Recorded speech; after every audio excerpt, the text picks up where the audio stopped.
Johnson and her partner moved into Culver City about 6 years ago at the peak of the revitalization movement.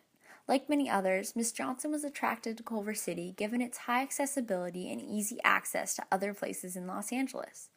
Even in only 6 years, Miss Johnson claims that she's seen changes in Culver City every month and claims that Culver City seems to be less of a rundown and questionable neighborhood and more of a destination in Los Angeles. When/why did you move to Culver City? I moved there about 6 years ago, I think 6 years ago, when my then girlfriend and now wife and I moved in together, and she was living, or she was working in Burbank and still does a lot of work in Burbank, and I obviously work down in PV. So Culver City was kind of this middle point of the city. It's super accessible to pretty much everywhere. Like, I mean, you can get on the 10 and you can get on the 405, and that will bring you across Los Angeles. So it made for a relatively easy commute for me down to PV and a relatively easy commute for her to Burbank. And we also just really liked Culver City. She had been living there for a little while.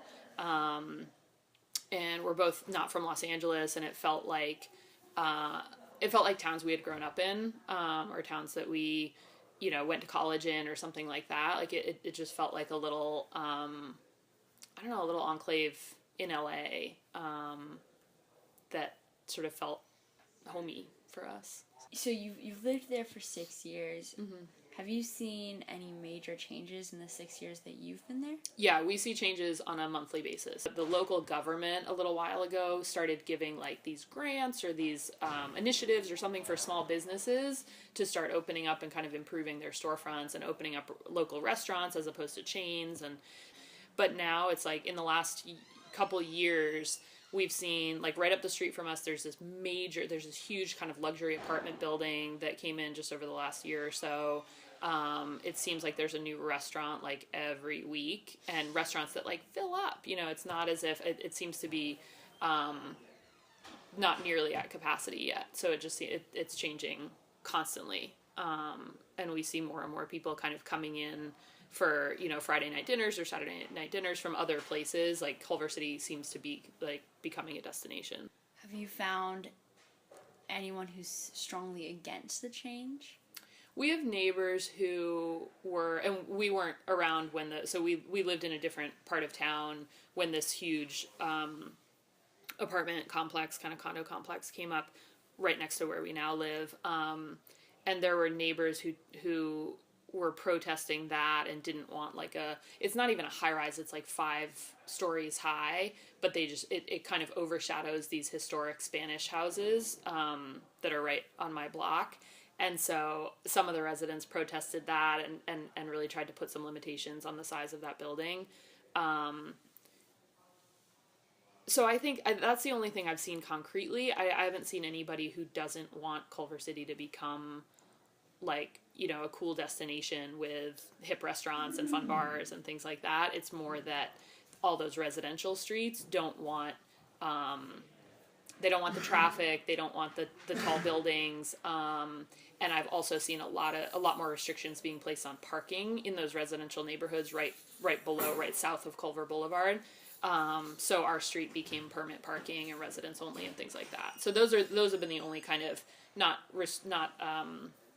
negative reactions, but just kind of residents wanting to limit the negative impact on them.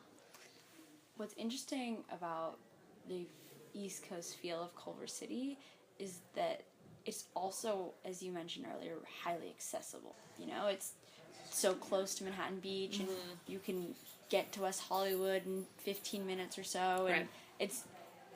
How would you say that accessibility is reflected in the town?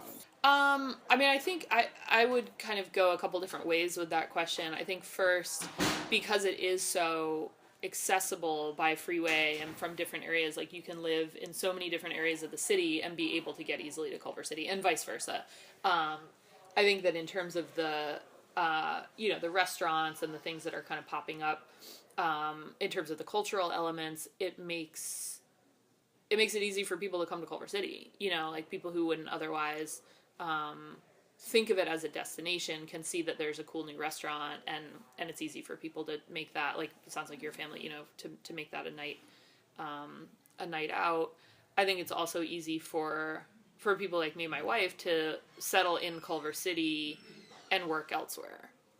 So it allows for the outward movement of residents and the flexibility in terms of jobs and going where your work is, but living in Culver City and thinking of it as your community, as your sort of, I mean, it feels almost like a suburban community in that you're going home there at night, and then driving to where your work is. But then it also allows for the influx of people who live outside Culver City to come and think of it as kind of a new destination in LA. Awesome. Thank you so much for taking your time. Yeah, no problem. Really appreciate it. Absolutely. I'm always happy to talk about Culver City.